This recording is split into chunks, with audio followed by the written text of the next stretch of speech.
I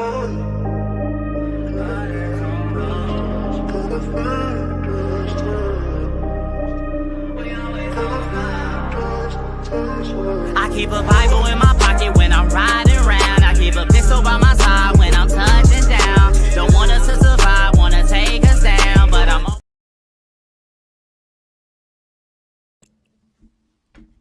Hey, Shalom, Shalom. First and foremost, giving all praise, honor, and glory to the Most High God, Yahweh. We do so in the name of Yahweh Shai, who you know as Jesus Christ. This your boy, Padah, Taza War. And you already know what it is, man. Hey, I want to say Shalom to all the brothers out there that, brothers and sisters that denied this God-forsaken, holiday. You feel me? Shalom to all the brothers that denied this holiday, man. And also to all the brothers and sisters out there that's keeping the Feast of Dedication, because that's something that we keeping right now. We keeping this Feast of Dedication, keeping the commandments, doing what we supposed to do as a people. You feel me? So Shalom to all y'all that's out there doing that, man, that's trying to stay fervent and stay locked into this truth, because we living in times right now where it's easy to fall, to slip and fall into Satan's trap, man. You know what I'm saying? So that's why you got to stay focused. That's why you got to stay committed. You got to stay locked in, because you never know when your card is going to be pulled. You feel me? So yeah. So as you can see, the title, Don't Let This World Gas You Up. And I'm going to just go into, this is just for the brothers and sisters that's trying to stay fervent and stay on fire in the midst of this world, because this world throws so many things at you. You know what I'm saying? It throws so many different things at you. And you just don't, sometimes it's hard to understand where, how you need to be in these times. You know what I'm saying? So, but the thing is, the Most High gave us a blueprint of what we need to follow. So, yeah, I'm going to go into it, man. We're going to really go into it real quick. Hold up. Let me make sure this is showing on my Facebook too. Hold up.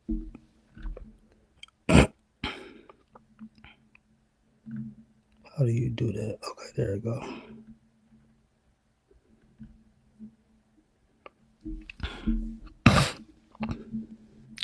Did I do it?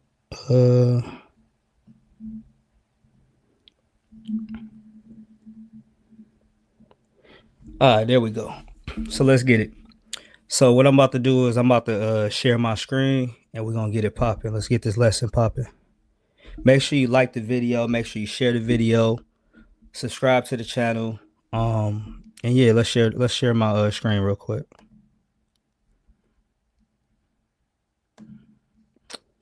Share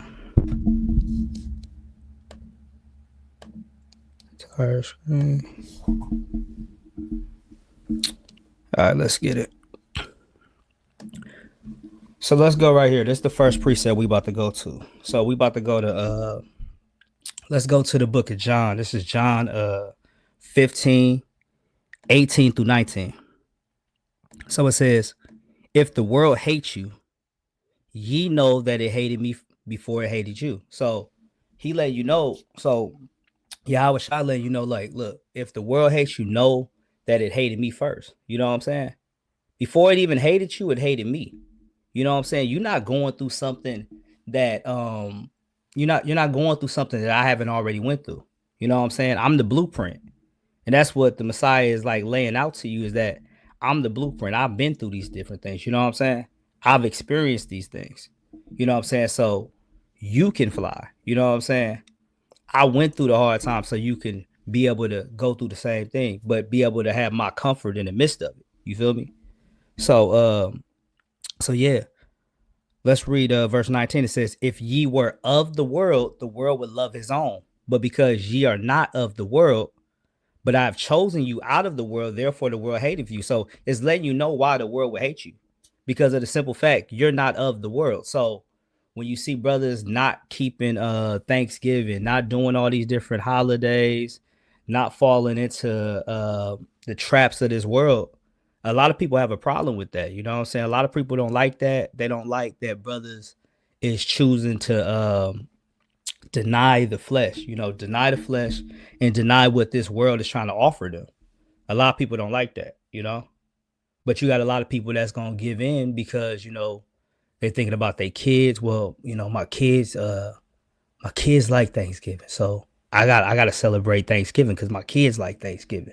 Or my wife, she wants to go. She loves the food, so I gotta go over and get the food and stuff like that. And you got a lot of brothers that's gonna be weak and they gonna give right into that. Like, let me go here real quick before I go to my next one. Let me go here. Luke. Let's go to Luke 14. Luke 14:24.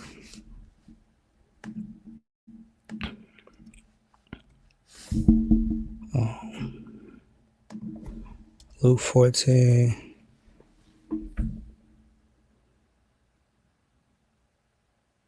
Damn, my computer going slow.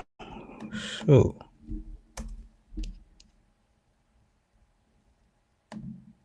Okay, yeah, let's go to Luke 14. Let's go down.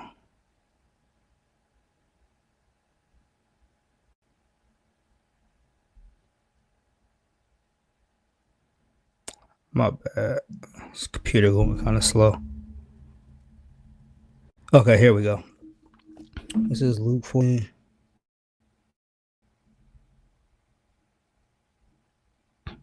Okay, here we go.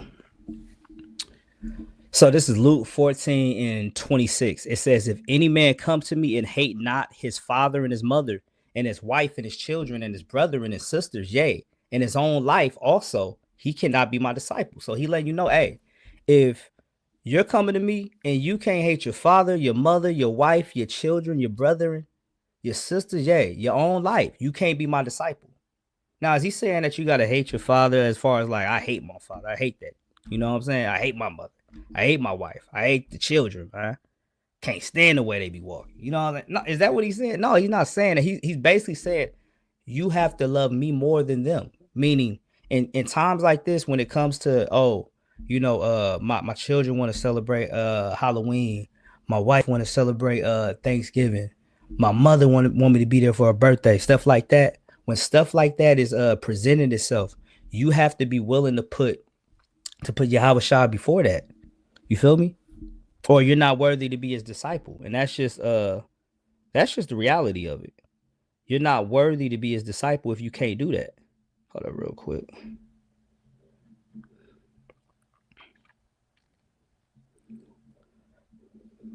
So you're not worthy to even be his disciple. So it's a need for you to be able to sit up there and ask yourself, am I putting my family over the Messiah? Because a lot of our people are going to put their family over the Messiah today. You know what I'm saying? That plate, that food is going to be, they're going to think that food is too good. But see, that food is not worth your life. See, this is the thing, man. Like when you want to follow the world, this is where you headed. Let's go to Matthew. Let's go to Matthew 7. Matthew 7. This is what's happening. This is the type of road you going down. Let's go right here. Matthew 7:13. Let's start right here. So this is Matthew 7:13. Enter ye at the straight gate, for wide is the gate and broad is the way that leadeth to destruction, and many there be which go in thereat. So it's showing you that it says, enter ye into the straight gate, for wide is the gate and broad is the way. Broad is the way and wide is the gate that's going to lead to destruction. And that's the way of you following this world. That's what it's going to lead to. It's only going to lead to your destruction. And is it really worth it? Is it really worth your destruction? That's what it's going to lead to.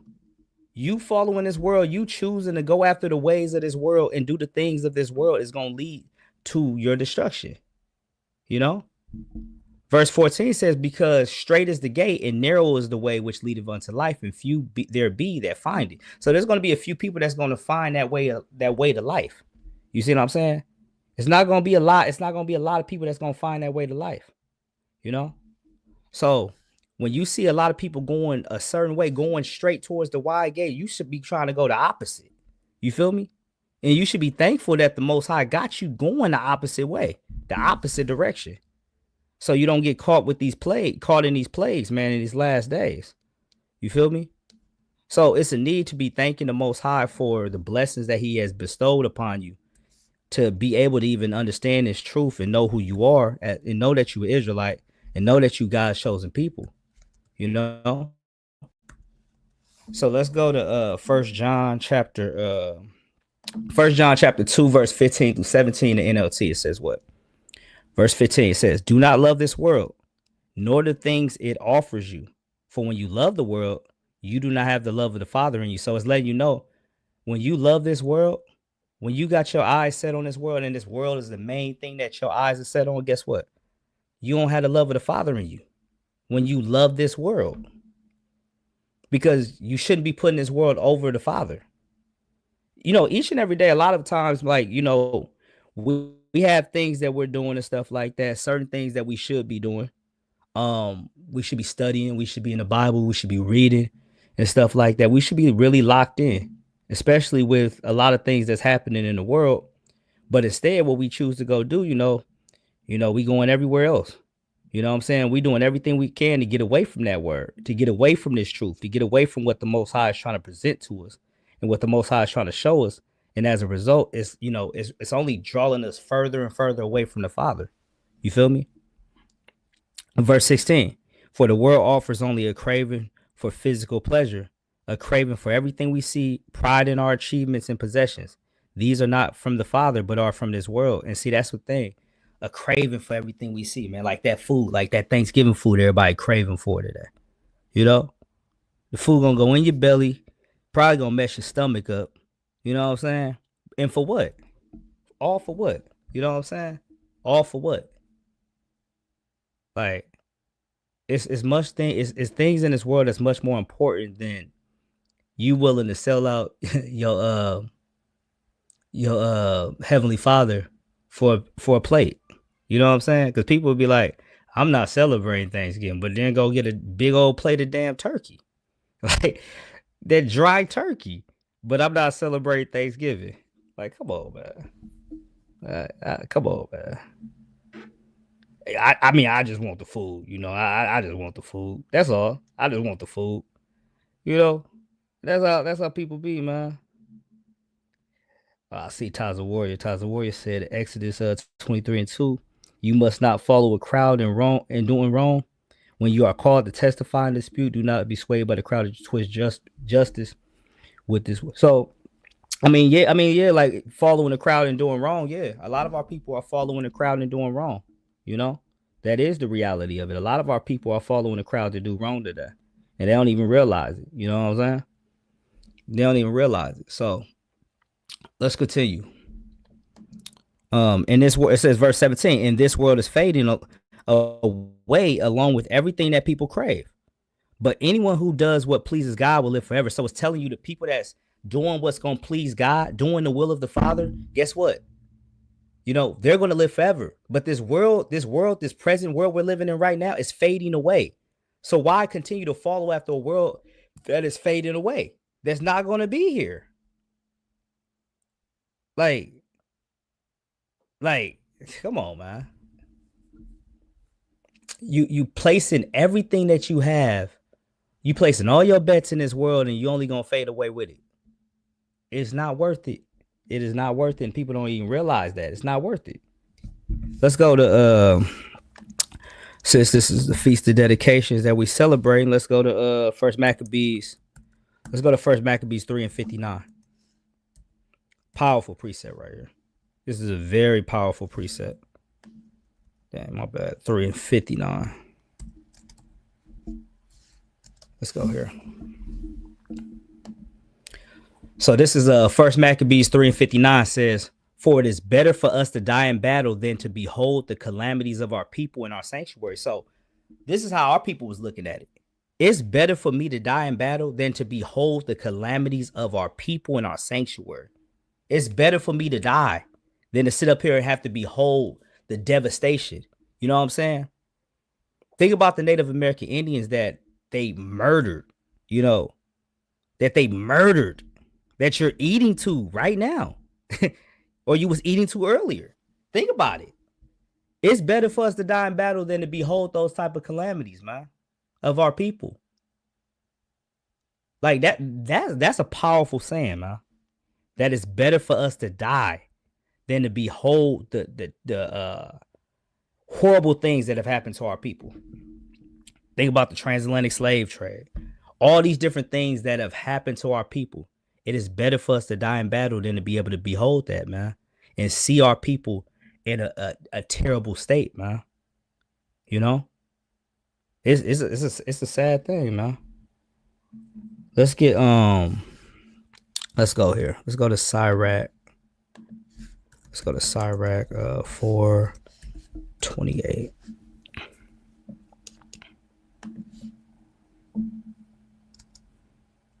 You know what? Maybe I'll read the GNT. I was gonna read the KJV, but maybe I'll read both. So in the GNT, Sirach 4:28 says, "Stand up for what is right, even if it costs you your life.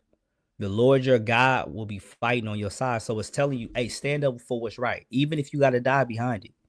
You know, a lot of our people are willing to die over a plate of food for Thanksgiving, and they're not willing to die for the Lord. You know, and I bet you prayed over that damn turkey today, man. You know, I bet you prayed over that turkey. Like, come on, man. We gotta be able to stand on things much more potent. For instance, like this word, man.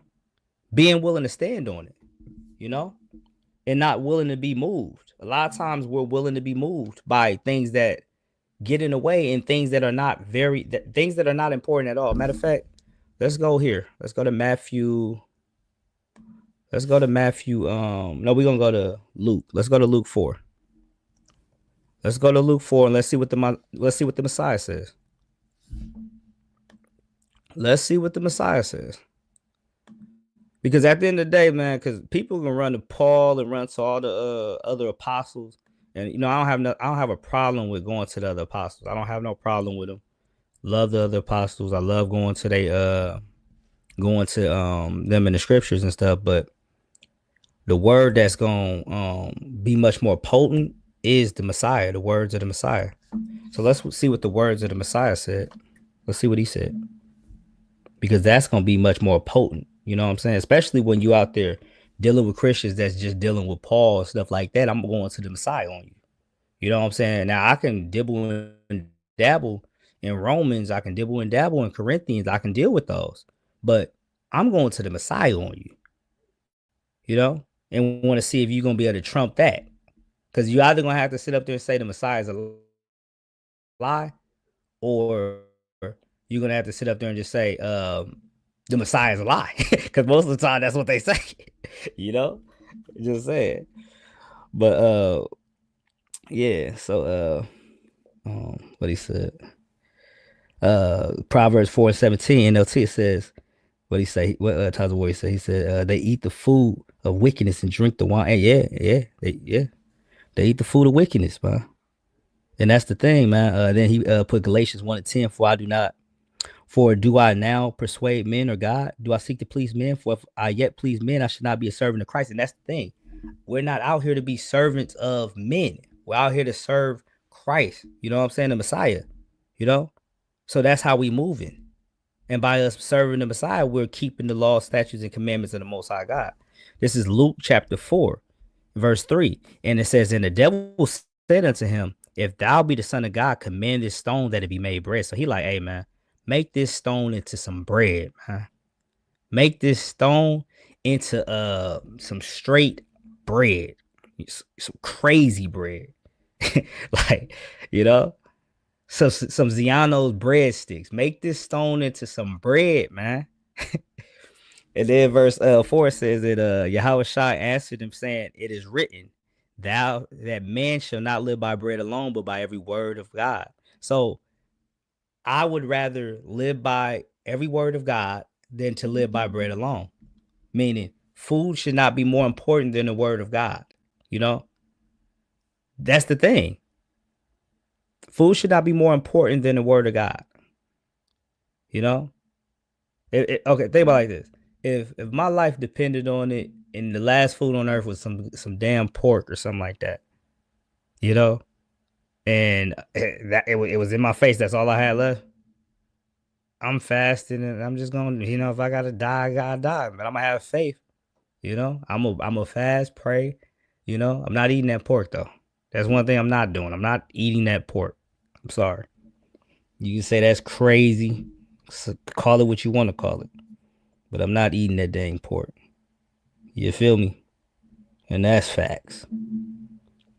Now let's go to Exodus 20.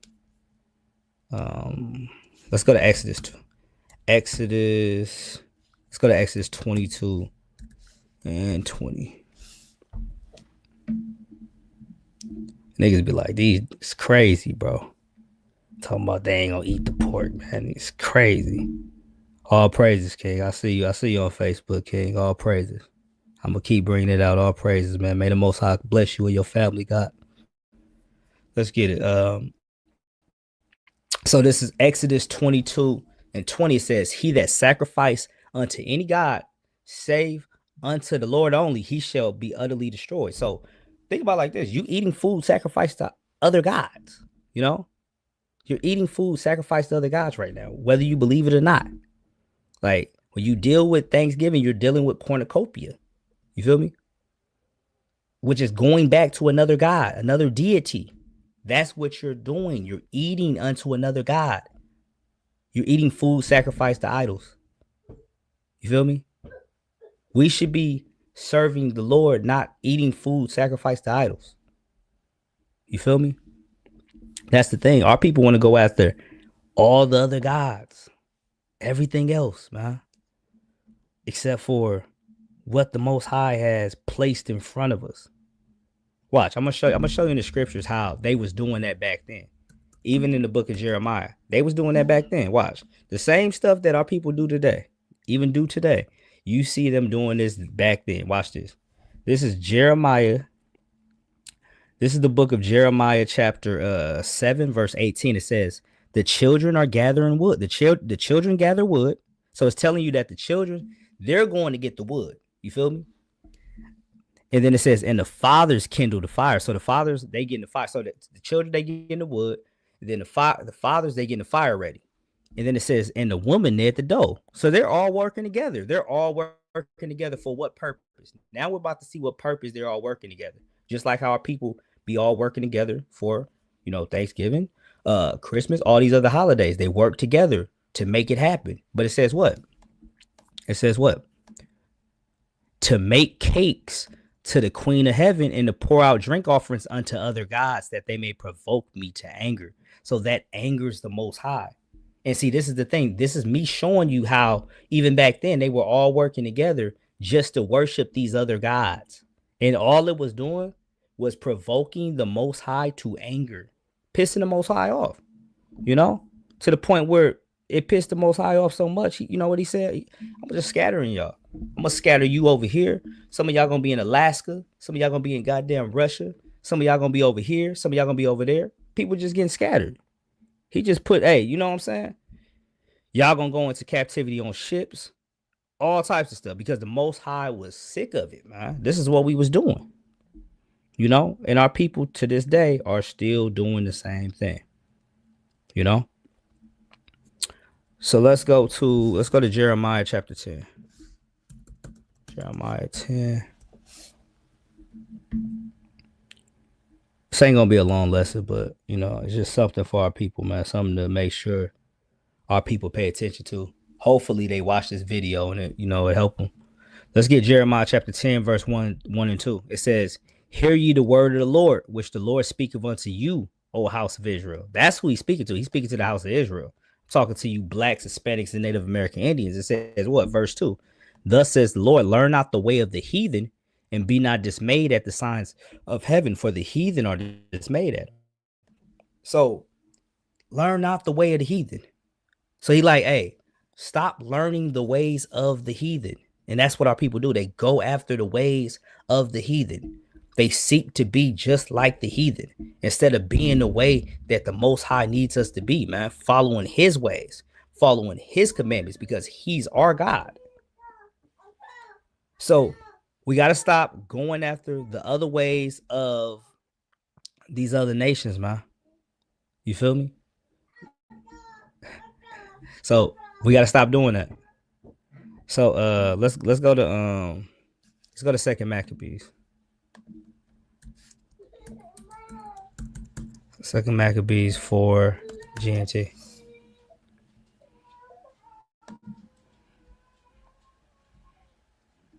So let's go to Second Maccabees 4 in the GNT. So I'm gonna start right here at verse.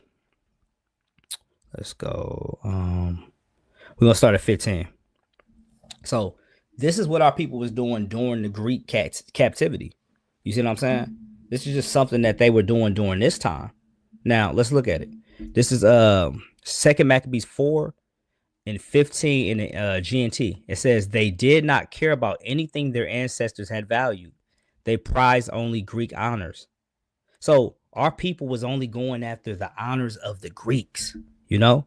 And to this day, we're going after different things that different holidays that go back to the Greeks, different things that go back to the Romans, different things that go back to the Babylonians. We only honor the things of the other nations. We didn't care. See, it says they did not care about anything their ancestors had valued. Things that their ancestors had valued. Our ancestors valued keeping the commandments of God, you know? But it got to a point where our people didn't even care about that no more. We didn't even care about our culture no more. We didn't care about nothing, man. But these other nations, man, going after their ways. And let's read what it says about it. It says, verse 16, and this turned out to be the source of all their troubles. For the very people whose ways they admired and whose customs they tried to imitate became their enemies and oppressed them. So the very people that we tried to go after and follow after, this turned out to be the source of all of our troubles. Because we wanted to be like them and follow their gods. It turned out what we thought that we was getting ahead, we was really burying ourselves, because it became to be the source of all our troubles. Because the very ways that we admire and the customs whose ways we admired, guess what? We tried to imitate them, and they became our enemies and they oppressed us, man. You know, they subjugated us. You see what I'm saying? They subjugated us. So was it really worth it? Was it really worth it? Verse 17, it is a serious thing to disregard God's laws, as you will see from the following events. So he's letting you know it's a serious thing to disregard God's law, man. Like, we shouldn't be disregarding the law of God. Like, oh, you know, I sinned. Oh, well, you know, God will forgive me. Who the hell is saying God gonna forgive you? You don't know if God will gonna forgive you. He don't have to forgive you. Like, our people be, you know, God just, he's going to forgive me, man. You know, he's going to forgive me. I promise he's going to forgive me. And it's like, he don't have to. He don't have to forgive you. You know? That's just the real. He don't have to. So, let's go to the story here. Let's go to the story. Let's go to 2 Maccabees 6. Let's go here. I want to read this because this is a powerful story, man. Very, very powerful story.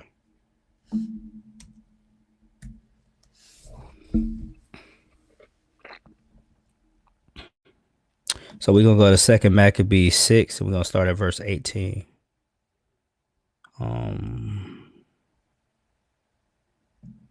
Computer moving slow than a mug. Hold on. Okay. As you can already see this right here in the header, it says Eleazar dies for his faith. Now watch this. Verse 18, there was an elderly and highly respected teacher of the law by the name of Eleazar, whose mouth was being forced open to make him eat pork. Now, anybody to know that in the law we can't eat swine. We can't eat the swine. That's Leviticus 11. So we can't eat pork. So his mouth was being forced open to make him eat pork. They was trying to force him to eat pork. You know? So let's continue. But he preferred an honorable death rather than a life of disgrace. And see, that's the thing. A lot of times, our people would be like, my life is on the line. I'm not dying over eating some pork. So in return of you not willing to die, because, you know, you sitting up there saying, I'm going to eat this pork, you're breaking God's laws. You feel me? You're willing to break God's laws so you can live, and in reality, you most likely gonna die. So, I would rather take the honorable death, because rather than a life of disgrace, knowing I violated the commandments of God. And see, look, rather than a life of disgrace, meaning that if he would have ate that pork, he would have felt bad about himself, man. He would have felt bad about himself that he even partook in that, because he knows he's much more. He knows his worth. Our people knew their worth, man. And knew certain things was wrong, and refused to go that way and refused to go in that direction. Let's continue. It says, so he spit out the meat and went willingly to the place of torture, showing how people should have courage to refuse unclean food, even if it cost them their lives. So instead of him sitting up there eating it, he was like, hey, he spit the meat out. He spit the meat out and he walked towards the place of torture, letting people know, hey, you should have courage to refuse unclean food, even if it costs you your life. He was willing to die behind not eating pork because he loved the Most High. He had integrity. He was a man of honor. And the commandments of God is something that he cherished. It says those in charge of the sacrifice had been friends of Eleazar for a long time. And because of this friendship, they told him privately to bring meat that was lawful for him to eat. So they was like, hey, instead, look, bro, we don't want you to die. So look, you can have some damn steak, man. Have steak and act like it's pork, bro. Because look, that's what they about to say. It says he need only pretend to eat the pork, they said. And in this way, he would not be put to death. So they were like, if you just pretend to eat the pork, and you can go get a steak. We bring you a steak, bring you some of that good fresh lamb, that lamb that you like. We bring you that lamb. You act like it's pork. You eat it. You pretend to eat the pork, pretend to eat it. And they said you're not going to be put to death. So they like, hey, man, just, we trying to work with you. We don't want you to die. You know what I'm saying? And he could have been like, hell yeah, hey, shoot, I ain't got to die. He could easily, been like that. But what did he do? Let's see what he did. Verse 23, but Eleazar made a decision worthy of his gray hair and advanced age. He already at the end of his life. All his life he had lived in perfect obedience to God's holy laws. So you gotta remember, man, he's well on in his age. He's well on in his life, in advanced age, gray hair.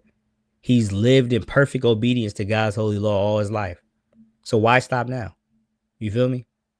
Why stop now? You know how much disgrace and how much of a blemish would be on your record to deny your faith? Let's continue. He says, kill me here and now. Such deception is not worthy of a man of my years. Many young people would think that I had denied my faith after I was 90 years old. So he was thinking like the example that he would be setting of eating that pork. If I had pretended to eat this meat just to live a little while longer, it would bring shame and disgrace on me and lead many people astray, young people astray. Because you got to think about it. People were like, oh, well, this dude stayed, he set an example for 90 years. He was keeping the commandments. There's people that probably was there that had seen this man. He was a man that was keeping the commandments. You feel me? So if they seen him eat that pork, they might have been like, oh, well, it must be okay. He been, keeping the commandments for all his life. And he just chose to eat it today. It must be okay. But he was like, no. He refused to do that because he cherished his honor. He cherished his integrity. And he cherished the laws of God, man. You feel me? It says, verse 26, for the present, I might be able to escape what you could do to me. But whether I live or die, I cannot escape the Almighty God. If I die, I cannot escape hold up. It says, for the present, I might be able to escape what you could do to me. But whether I live or die, I cannot escape Almighty God. If I die bravely now, it would show that I deserve my long life. It would also set a good example of the way young people should be willing and glad to die for our sacred and respected laws. So he's letting you know, like, look, if I die bravely, for what I stand for what I'm about, it's going to set an example for young people that they should be willing and glad to die for our sacred and respected laws, opposed to giving in to society. giving in to the ways of society. And this is how we should be in this world. We should be willing to die for what we stand for these laws of God, willing to press a line behind the laws of God. You know, they put that turkey in front of your face. I'm not doing that. You know, that Christmas present. I'm not doing that. We're not doing that. We're standing and stepping for the Most High, man. As soon as he said these things, he went off to be tortured. And the very people who had treated him kindly a few minutes before now turned against him because they thought he had spoken like a madman. So they like, this nigga's crazy, bro. Bro, we even offered you and said, you can eat this steak. You out of your damn mind, man. You 90 years old. You out of your mind, bro. That dementia is kicking in. He tripping. This dude's out of his mind. You know, he said he's spoken like a madman. So verse 30 says, when they had beaten him almost to the point of death. So they like, man, we just about to beat this. We just about to beat on dude now. So they're like, we about to just beat on him, huh? It says he groaned and said, the Lord possesses all holy knowledge. He knows I could have escaped these terrible sufferings and death, yet he also knows that I gladly suffer these things because I fear him. So as he getting beat, you know what I'm saying? He grown. He like, you know what? The Lord is in control. I'm gonna take this. A whooping. You know what I'm saying? I could have easily escaped these things, but I would rather suffer for the Most High because I fear him. So Eleazar died, but his courageous death was remembered as a glorious example, not only by young people but by the entire nation as well. So, you know, that's powerful, man. That's very powerful to be willing to die for the sake of what you believe. Now, I'm gonna read one more story because I just want to, like I said, it's not gonna be a long lesson, but I want to read one more story because this story is powerful too. This is another powerful story. No, it's not. Second Maccabees. I'm tripping. Hold up.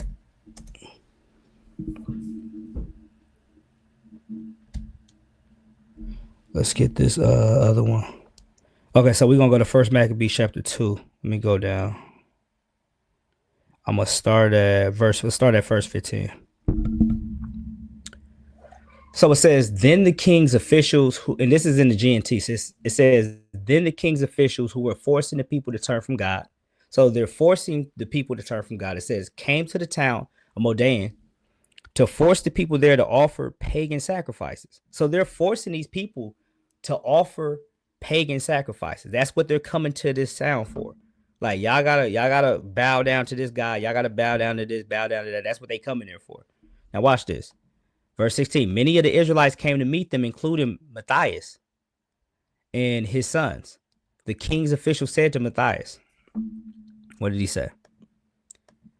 He said, okay, you are a respected leader in this town. So they went to the head honcho, the head honcho of the town. You're a respected leader in this town, and you have the support of your sons and relatives. Why not be the first one here to do what the king has commanded?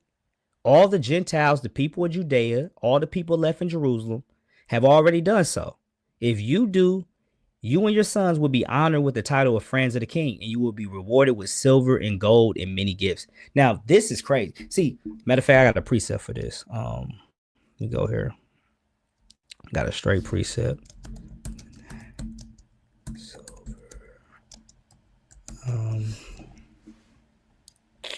Where is it at? Yeah, let's read this. I'm gonna come back to that, but I want to read this. This is Proverbs 22:1. A good name is rather to be chosen than great riches, and loving favor rather than silver and gold. So he could easily tainted his name by sitting up there saying, "Hey, we're gonna get a chance to, we're gonna get a chance to be friends of the king, and we're gonna be rewarded with silver and gold." He could have easily chose that over a good name, over integrity, because they're trying to get them to do something that they shouldn't be doing. You feel me? But notice they went to the respected leader in the town because they're like, if the leader of the town does it, everybody else gonna follow. It's gonna be easy. And that's how they was buck breaking us. You know what I'm saying? They go to the big head, they go to the leader, they break him down in front of everybody to the point where everybody they break. That's how they break you in. You feel me?